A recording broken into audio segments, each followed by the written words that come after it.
how do developers partner with you? And I want to make it super explicit, super clear, right? When should developers get in touch with you? Is it when they have site control of the land, if they already own the land, if they're in mid-construction? Can they still find ways to partner with you? What does that look like?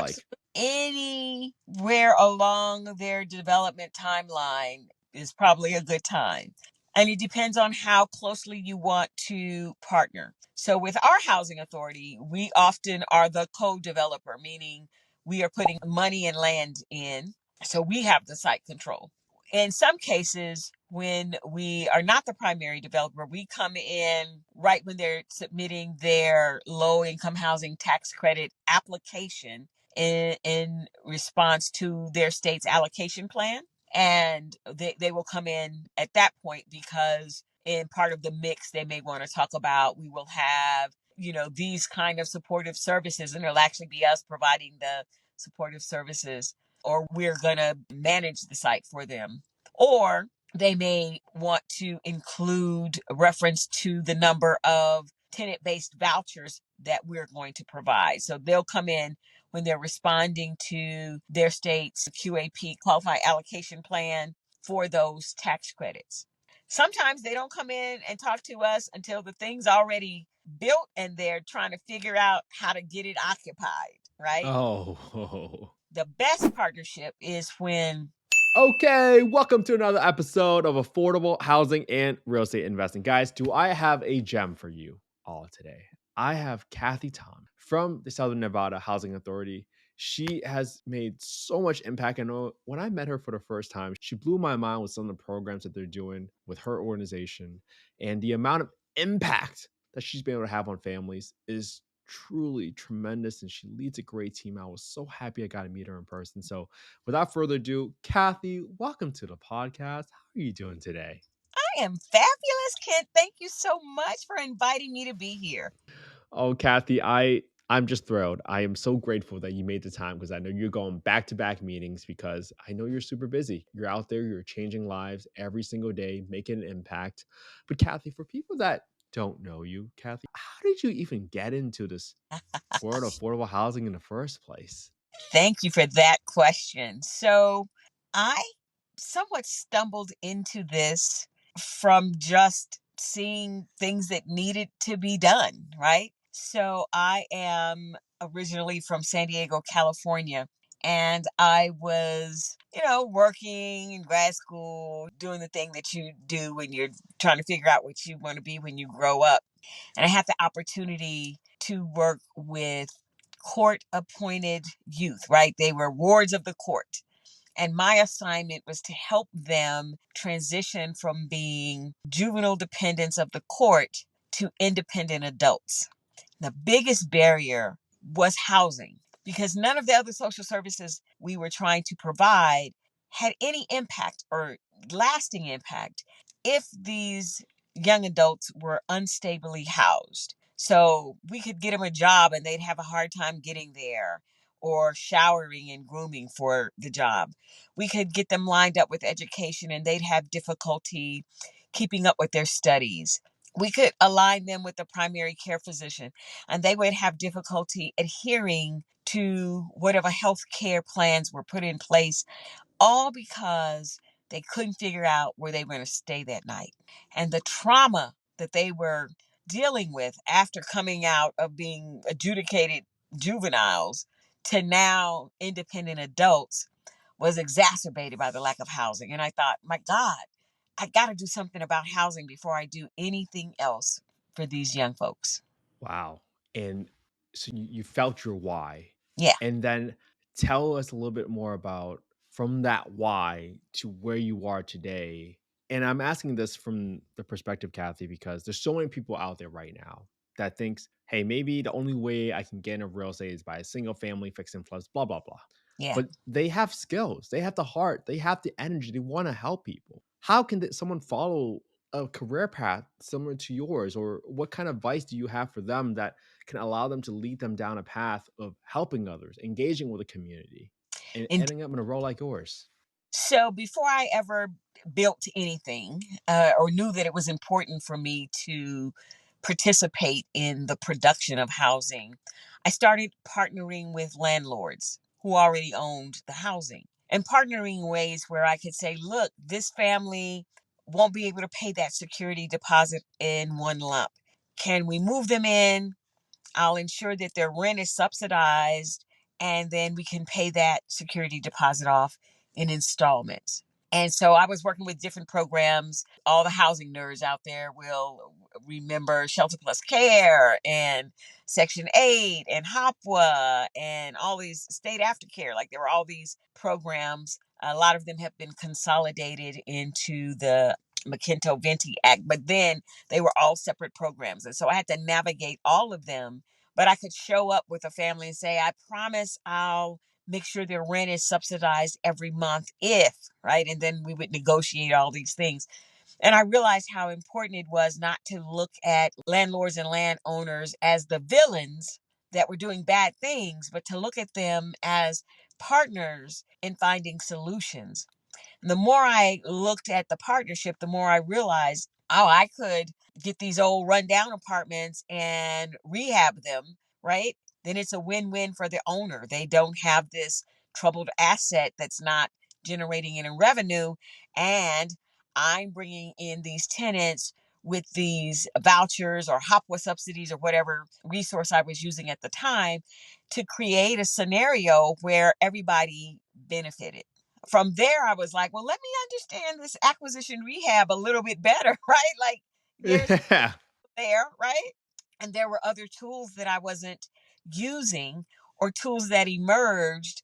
I've been in the game a minute. I'm not going to tell you how old I am, but when I got in the game, there were no tax credit programs, right? Well, when those came along, I was like, wow, here's a different tool that I can work with my partners to use. And it just evolved from working with owners and landlords to becoming a landlord, and then marrying it with my social purpose. And so, I'm at a housing authority now. I've been in the public sector with different governmental entities. I've been in the not for profit world and back to housing authority now, sort of at the golden era of my career, because all of those pieces can come together: the acquisition and rehab, the new construction, the partnering with landlords, and helping the recipients of this housing navigate systems that are fragmented sometimes and don't always account for the needs of folks who may be under resourced, who may not be sophisticated enough to navigate all these systems. All of those things that I've learned over the past 35, 40 years are coming together now in this role. And I get to be the chief housing officer at the Southern Nevada Regional Housing Authority. Oh, Kathy, that is such a good story. And Kathy, what I took away from that is, if people are listening right now and they don't know where to start, I mean, Kathy started as just an advocate, right? Advocating for the residents that they don't know all the complexities of these programs. There may be subsidies out there for landlords, but they don't have no idea how it works. I had a Section 8 tenant that didn't even know how the whole program works. They don't even know how the inspection work. And if you're out there and you're looking to make a difference, you can start from the ground up. You can learn all these policies and procedures and all the administrative processes so that you can educate people and help them along. And long before you know it, then you start stacking skills like Kathy with acquisition and rehab. And now all of a sudden you're at you're the chief housing authority officer of the housing authority. That is incredible. And Kathy, I gotta ask this because a lot of folks out there right now, they might be in college, right? They might think, oh, I gotta be an accountant, a lawyer, a doctor, but they never even knew this type of career path even existed. So Right. for people that don't know what a chief housing officer, I know maybe the better question is like, what don't you do? I'm sure you do so much, but what do you do on a day to day basis so people can just have a flavor, an idea of what you do every day? Indeed. So, as the chief housing officer, I have primary responsibility for the assets owned by this agency. And that includes the conventional public housing assets. So, what people think of when they think of affordable housing tends to be conventional public housing. We also have non aided, meaning properties that do not receive a federal subsidy, but we, because we're the housing authority, keep those properties affordable. both multifamily and single family homes. And then we have an inventory that we call scattered site. Those are single family homes that are all over Southern Nevada. And my job is to make sure that those kind of three different portfolios are performing. So there's some asset management attributes in my role. There's some strategic planning. If we have a vacant lot, do I put a duplex on it or do I put a mid-rise multifamily development on it, right? There's some overseeing all of the facilities that our agency owns, both those that we rent out to folks, but also all of our office buildings are sort of under my purview. So the facilities aspect of it. And then there's a huge compliance piece because we do mixed finance for a lot of our development. We need to pay attention not only to the conventional public housing or Section 8 rules, we also have to understand the IRS rules, even EPA. We use some Environmental Protection Agency money to add solar into some of our projects. And so maintaining the compliance over all of those federal grants also falls under my purview. And then we have these special purpose programs like the Choice Neighborhood Initiative, which is a huge reinvestment that looks at not just the physical stock, but the human impact. So, are we doing job training? Are we helping people become homeowners? Are we dealing with their healthcare needs, their educational needs? A very comprehensive program that uses housing as a foundation to springboard into self sufficiency. Wow. So, Kathy, I mean, your role is a blend of management, pitching, and getting the right grants, securing the financing in place, managing your team, asset management on top of all that. I mean, wow, that is just that's a huge scope of work. I, It is so much fun. Let me tell you, Kent, the good thing about it is I have a dynamite team of people around me, yes. right? Who, can get down in the weeds of a low income housing tax credit deal or who can do the door to door canvassing to talk to residents knocking on the door. I cut my teeth in old school outreach where you literally boots on the ground, knocking on the Yeah. door, hosting the barbecue and the neighborhood cleanup. We still do that, by the way, right? But to bring all of those elements together so that when you are doing a major reinvestment like a choice neighborhood grant, for example, where you're literally tearing down public housing and replacing it with something else, you want to be strategic with that, but you also want to, know what you don't know. Hire the right consultants. Like, you don't have to learn it all. There are other seasoned professionals in this space that you can tap on the shoulder and say, hey, come over here and help me out, right? That you can tap on the shoulder and establish a contract. So, we got a 50 million dollar grant to do choice neighborhoods. Well, some of that money we put What? back out into the community, right? Some of that money we hire, other folks who are a part of our partnership so that they can do what they specialize in. So, as a chief housing officer, I don't have to know it all or do it all. The biggest requirement here is to share the vision for neighborhood transformation so that all the other folks can come in and do what they do really well. And Kathy, I knew that from the moment I met you. Your compassion was so heartfelt by me. And it's no surprise that you've attracted such an all star team to help you get into the weeds. And I think if I can just have people take away something from this conversation, even if they don't take nothing in away, it's that you don't need to know everything. And that's why we have a podcast like this. That's why we bring on folks like Kathy with her 35, 40 years of experience so that you can tap on her shoulder and say, hey, how did you solve this problem? Because I know that there are cities listening today, counties, other housing authorities are listening today about what works, right? And how did they do it in Nevada? And it's taken such a culmination of all these people and skills and information that got you to where you are today, Kathy. So if I were to direct this question to the next pivot a little bit, right? I want to ask you about you have such a wide experience, right? You have seen all these programs, public housing, Section 8 choice neighborhoods. I want to ask you a little bit more about, hey, what do you think has worked in Yeah, terms of creating more affordable housing? Because I think this is something that even when you have programs like LIHTC, I mean, it's just so competitive nowadays. it is. Even though the intentions were good, what works? How do we create more housing? What are your thoughts? That's a great question, and we ask it frequently, and we have to re-ask it because the environment or the context in which we're working shifts and changes. There is not a single answer. There's no magic silver bullet. You Yes. have a multi-pronged approach. So you need to look at preservation. What's some old stock out there that we can preserve as affordable housing stock? And with a little investment, maybe in upgrading systems, HVAC, electrical systems, we can keep that housing on the market, economically viable, but affordable. You want to look at your new construction. We all know in Southern Nevada, we need about 60,000 to 80,000 new units. If nobody else moved to Southern Nevada from today forward, we'd still be short between 60 and 80,000 affordable. Wow. We're not going to simply build our way out of this. So we have to preserve some of what we have. We have to build some new stuff. And then we have to think differently about infill and Bureau of Land Management, right? Like a lot of folks may or may not know in your audience, 80% of the state of Nevada is owned by the federal government.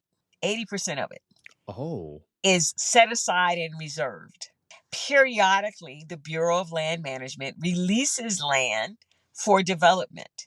There needs to be a really coordinated strategy about how to tap into that resource so that we can build more affordable housing and not have, sprawl, leapfrog development, but thoughtful, environmentally sane development, because that then helps with the price. The other thing I have really been encouraging folks to do, and do myself, by the way, is explore alternative building materials and methodologies. Everything doesn't have to be bricks and sticks. So, as 3D printing reaching a maturity in terms of its technology that it can help us build more quickly, there are lots of folks who are out there doing with foam and different building materials, looking at ways to increase energy efficiency, but it also brings down the build time. So instead of taking 18 months to build some housing, you can build it in 6 months or less. Well, time is money, right? And Oh, so yeah. Wow. different building materials. Footnote, we'll be having a RFP come out in a month to do some infill for folks who are interested in doing manufactured housing on land that the housing authority will donate to test all of these different models with different building materials. So we're doing a demonstration project. That RFP will be out in a month. I'll get you that info so you can share it with your listeners. But being committed to multiple approaches that include preservation as well as new construction, as well as strategizing with other resources like available land and looking at new ways to build and materials with which to build. All of those prongs, if you will, need to be a part of a more comprehensive approach. There's not going to be a single answer to that. And I won't even get into how do we finance it. Like there are all these other systems that come to play when you are trying to get your housing built that also could probably use some updating to be responsive to those needs. But just in terms of those of us who own some land and try to build stuff on it, we've got to have a multi-pronged approach. I love how you answered that question because it showed how the magnitude of the problem is so big that you really got to attack it from all fronts, right? And look, I love how you aren't just staying put. You're looking at different ways of construction from modular, prefab, different building materials. That is so smart because you're right. Time is money. If you can cut down the time to build an apartment building by more than 12 months, that's incredible. I don't think people understand how much time savings or interest expense that in Right, of itself creates. So now a deal that might not have been able to pencil as a deal for a developer might be able right. to pencil because of how innovative you are about approaching construction a little differently. Yeah. So And I want to throw this out for any developer who has an opportunity in their community to work with a housing authority. I encourage you to do so because housing authorities have the ability to provide tenant based vouchers as part of your operating revenue. What does that mean? Let's say I build a 100 unit development and I want to serve low income folks, but I can't make that. I can't even get the deal underwritten, right? I cannot make this deal pencil. But my housing authority partner puts 20 vouchers on that 100-unit development. That then becomes guaranteed rents on 1/5 of my development. And that means I'm cash flowing when I move people in because I got rents already lined up. They're going to identify eligible tenants for me. They're going to screen them for me. They're going to help me get them placed. And they're going to guarantee the majority of their rents. Suddenly now you can get something underwritten because you're able to guarantee some operating that you didn't have in place before. So I really want to encourage folks to think differently in their communities about the role that a housing authority can play. Most folks, like I said, they're either thinking about conventional public housing, right? The projects, right? The negative connotation. Or they may even be aware of the housing choice voucher or the Section 8 program. But your housing authority has the ability to be a lot more things with you as a co-developer and help you pursue other kinds of resources to get things done. So we often go in a deal if you need a not-for-profit partner in a deal, say you're going after tax credits or you're trying to do a mixed use deal and you want new market tax credits, you need a not-for-profit partner there. Your housing authority can be that with you, right? They don't need the tax credits. You can get other tax credits and they can come in and be an operating partner for you and bring those tax credits with them. Oh, that is so good, and I really hope people really pay attention to that because I don't wanna gloss over the fact, if the housing authority comes in with 20% of your units and they get guaranteed rents for those vouchers, I mean, I bet you as a developer, you could probably sleep a lot better at night, and I don't think people value their time, their energy enough. That sleep at night is very important, and knowing that you have a partner, a and a housing authority that's so progressive in how they think about it, so innovative in how they come up with solutions and get Yeah. financing or funding in place. That's so incredible to creating the housing supply that's that's there. And well, Kathi, I don't want to miss this point either because you talked about the stigma associated with public housing, right? I want to take just 2 minutes to just debunk those myths that all affordable housing is just folks with guns, drugs, and drama. Can you just shed a little bit of light on who are the Oh, folks that are being helped? absolutely. I think it's so important because what I tell folks all the time, especially, sorry, I'm outside of my public housing site and the trucks are driving past me, so you might hear some background noise. What happens oftentimes is we have this image and we can't get rid of it. But I tell folks that the people who live in our housing are your child's nursery school teacher. The people who live in our housing, yeah, they're the people who cut your hair, who groom your dogs, who trim your lawns. The folks who need support from our housing are often first year professionals, even, EMTs or lab techs who are first year professionals. Eventually they're going to have very well paying jobs. But when they first begin their careers, their income is usually at 80% or below the area median income, and therefore they qualify for our programs. The people who live in our housing are security guards and dental techs, right? This is working class housing.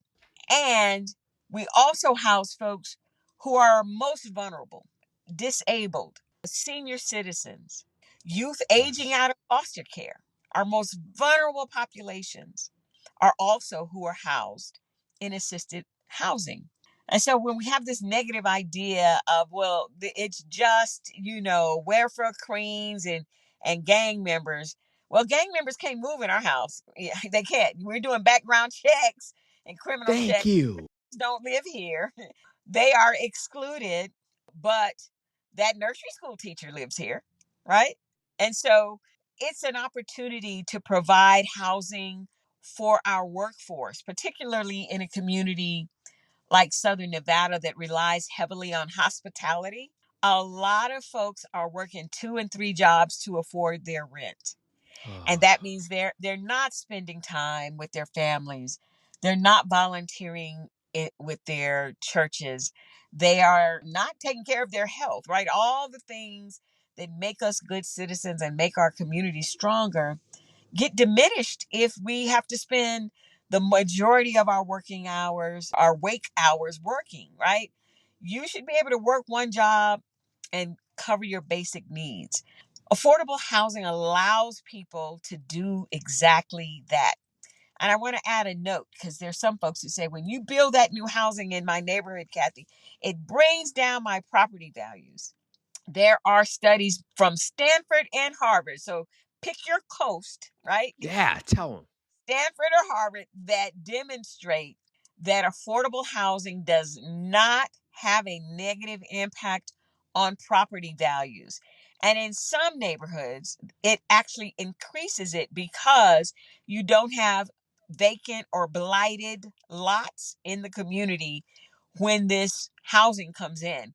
So most studies show that it is neutral, no impact.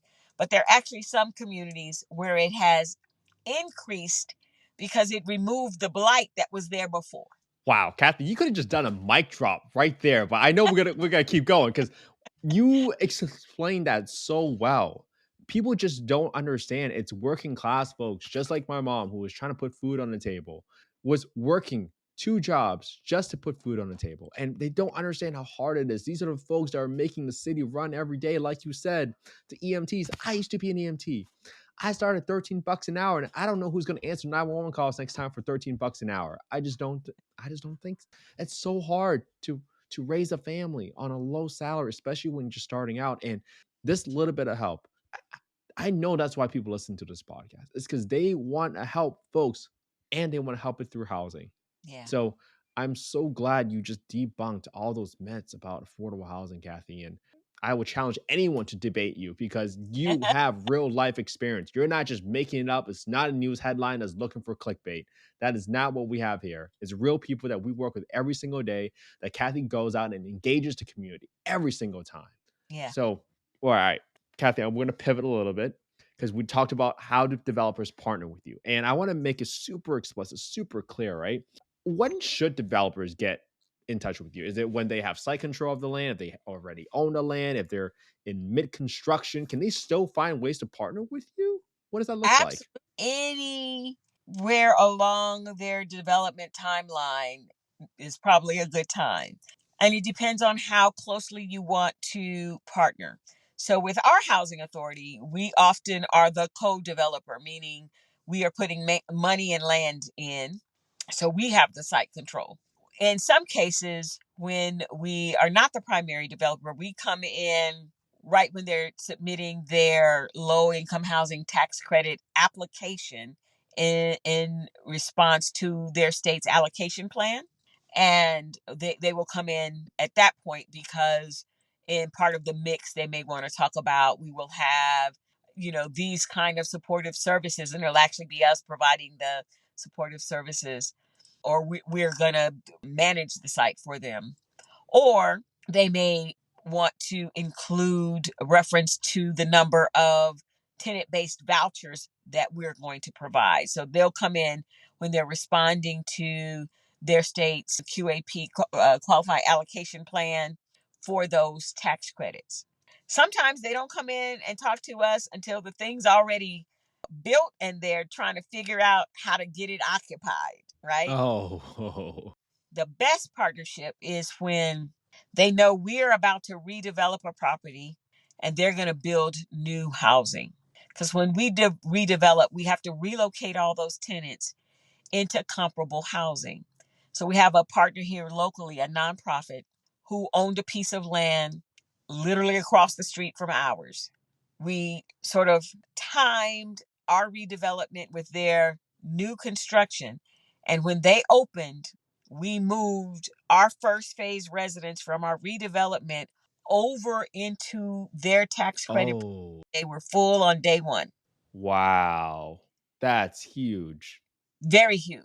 And so, they were planning to build it anyway, not knowing that we were planning to redevelop, but it just so happened we started talking and we went, wow, we've got to do relocation. And you've got to meet a timeline for your investors who want, to start collecting on their tax credits. So we were able to get their first phase and our first phase of relocation lined up perfectly. And we moved 25 residents on one day. It was bedlam, right? But Whoa. everyone got in on the same time. They love it. It's a beautiful new property. And often with relocation, we tell our tenants, hey, when we finish over here, you can come back if you like. They've all said no. We're going to stay. This is great, right? And so that's what a true partnership looks like. And so anywhere along your continuum as a developer, your local housing authority can be a really good partner. And obviously, the sooner you come to them, the sooner they can identify whether or not they're going to have tenant based vouchers available to give to you. The sooner you come to them, the more likely it is they are able to come in and help you with responding to your state's allocation plan for tax credits for that application. So the sooner the better. But honestly, for us, it could be anywhere in that continuum because, like I said earlier, you've got to have a multi-pronged approach if you're really trying to close this affordable housing gap. You've got to be doing new construction.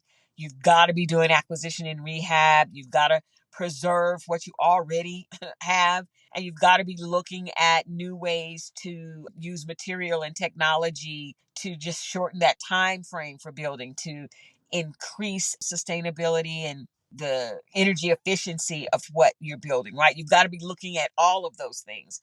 And so when you're having any of those kinds of conversations, at least for the Southern Nevada Regional Housing Authority, come talk to us. We're ready to be a part of it.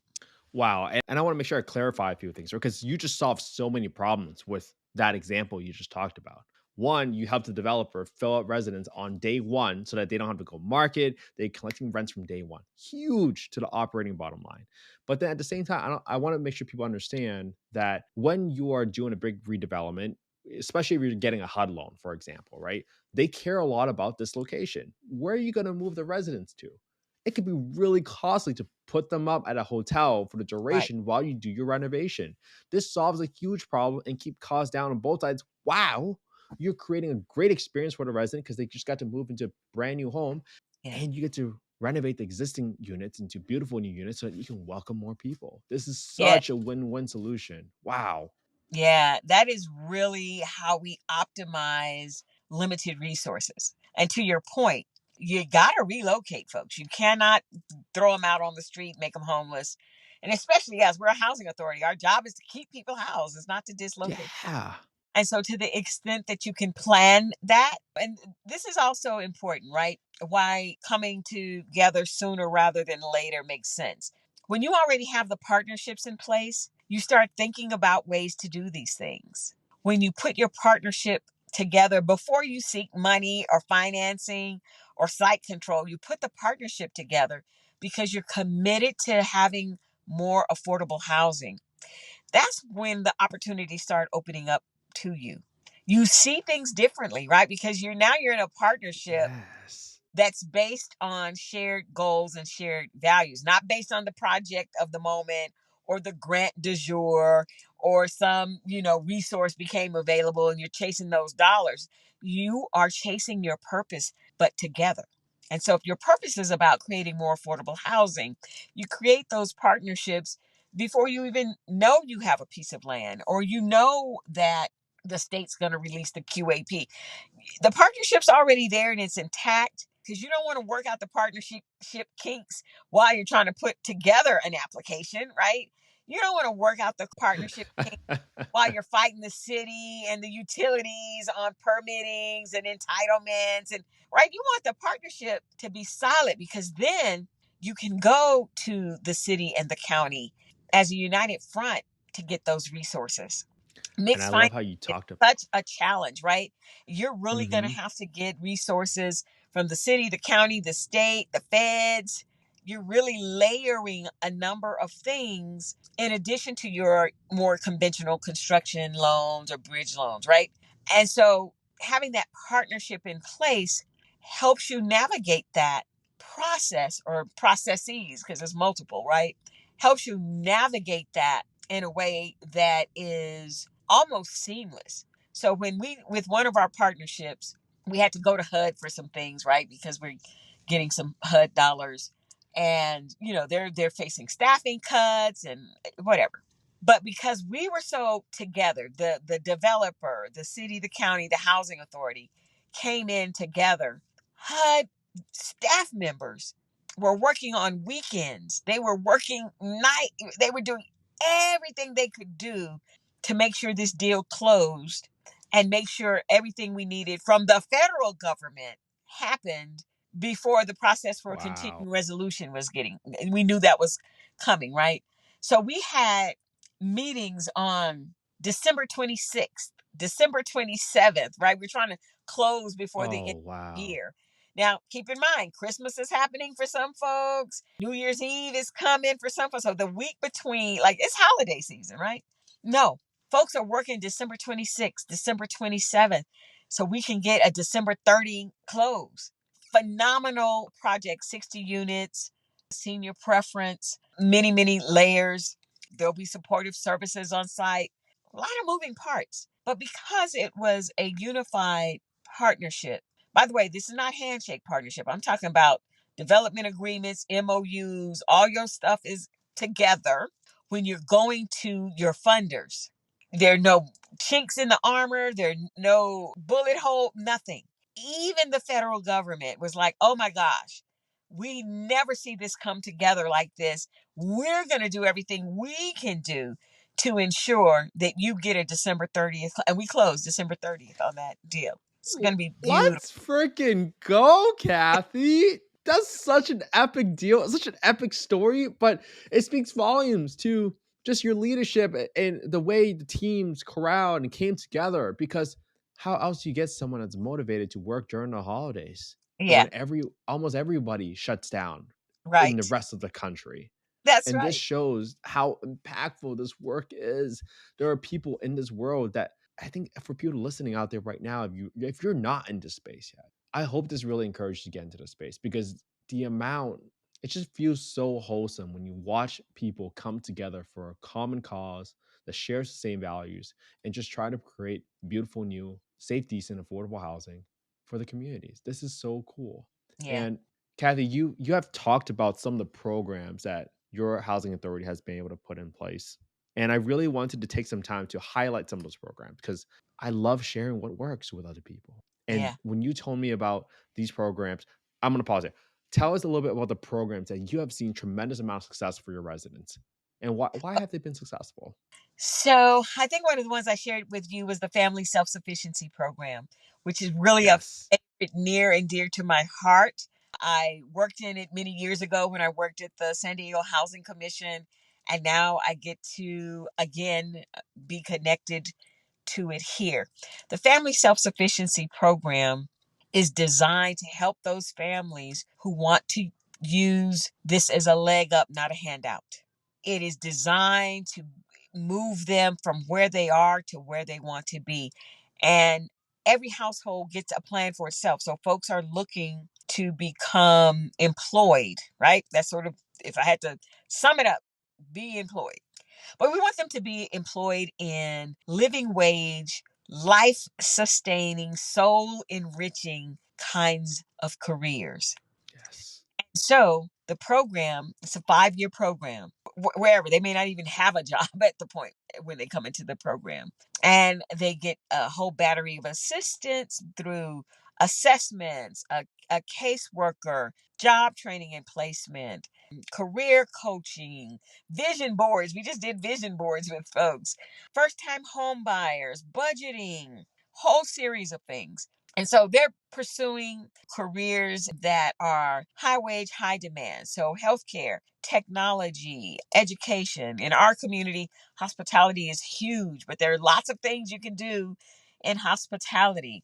And so making sure that whatever training they're doing, there's a job on the other side of that, right? Nothing's worse than spending 2 years, doing something and then you get out in the real world and there's no employment available to you. What's wonderful about this program, in addition to all the services that are wrapped around that are there to support them is that as they start to earn income, typically your income goes up, the share of rent that you pay would go up.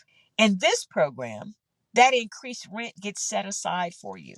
And at the end of the 5 years, when you complete the program, you get all of that back that has been set aside in an escrow account for you. So, Kath, you were telling us about the Family Self-Sufficiency Program, and it was Yeah. a 5-year program. So, when folks are in this program, they're getting all the supportive services. At the end of 5 years, like what happens? Do they get assistance to buy a home? Tell us a little bit what does Okay. that look like? And so during that time period, right, as they are working now and their income is increasing, right, your income increases, your rent increases. But that rent increase is set aside for them in an escrow account. And at the end of that 5 years, they get all of that back. So when they graduate from the program, they've completed all the steps in their plan. They actually get all that money that they earned returned to them. And they can do tax free, by the way. It is considered a lump sum payment. There are no tax implications for them. They can use that lump sum payment to do a down payment on a home, to start a business, to send their child to college, to any kind of investment. Start a lot of the two favorite things to do is home ownership and entrepreneurship, right? And so they're able to take that money from that escrow account, add it to the down payment assistance program we have, and purchase a home. So even in a market where folks were telling us home ownership is impossible and how are working class people going to do it? We had 42 graduates last year. 3 of them had already purchased a home by the time they graduated, and another 10 were in the process. That is such a life-changing opportunity. Are you kidding me? That is so epic. Oh my It, gosh. I'm so it, no wonder you love it. this program. I love this program. It is one of my favorite federal programs, and it's one that works, right? Like that's the question. Yeah. What works? What works is helping people create a vision and a plan and execute. And you invest in them to the point where they then can become self sufficient and are able to invest in other people. So we had one of our family self sufficiency graduates start her own business. And now every year at holiday time, she writes us a check to buy toys for underprivileged children who are still in the program. That's how much it changed her life. She was able to start her own business, buy her own home, and now every year she supports the Family Self-Sufficiency Program. We have a nonprofit arm called the Rose Foundation. She supports the Family Self-Sufficiency Program through that not-for-profit by writing a check to us every year in order to support families during the holidays. It is transformative and it's an investment. It's such a great investment. You know, we will send executives to $10,000 weekend retreat and invest in them. To me, this is the same thing. It's not, maybe it's not high powered and glossy, and you don't have some well known speaker on stage shouting at you. But what you have is the intentional and strategic and consistent and caring and transformative investment into humans who then transform themselves. It is And that's a absolutely great the best example. program we have. Oh, and that's incredible how they pay it forward. I'm going to try to get that person on the podcast because these are the stories that we live for. These are Oh the yeah, stories of the love to, change. love to. She's a Yeah. speaker at our family self-sufficiency graduations. And so Yeah. we love to. We have a couple of graduates who come back who started their own businesses and can tell the story of, where they were compared to where they are now. And even before they got in our program, so many of them experienced homelessness or trauma, or they were teens who aged out of the foster care system. There are all kinds of reasons why people end up needing help, right? And it's so important for the folks who are on that path now to hear from the ones who've helped clear that path and who are having all kinds of success because they were able to take advantage of these kinds of programs and the help that comes with them. Wow, Kathy, I am just so inspired, and I know you have to run, but this is the question I ask everybody on a podcast. And I know we talked about what works, but the one question I ask every guest on the podcast is, why do you think affordable housing, particularly the lack of supply of affordable housing, has just been so hard to solve for? Today, we talked about the things that worked, but I want to hear your thoughts on the root causes of those issues. Absolutely. There are many, right? We have not agreed fully as a society that housing is a human right. We think it's a merely a commodity to be traded and sold. When we achieve the consensus that it is a human right, everyone should be housed, we will change how we look at it. And it doesn't mean that it can't be profitable. It means that we will have multiple bottom lines when we look at housing, for the individual household, for the strength of communities, for the vibrancy of cities. And it's okay to do good and do well at the same time, right? You can do the right thing and still earn money. But the challenge with affordable housing is that we have not yet agreed that it is more than merely a commodity to be traded, that it's a human right. And I love how you started with that, because I think that's a great goal for all of us to march towards, and even for the next generation, for my kids. Even if we don't solve this problem in our lifetime, we can pass these pieces to the puzzle to the next generation. And Kathy, I cannot thank you enough for being such an integral piece to that puzzle today.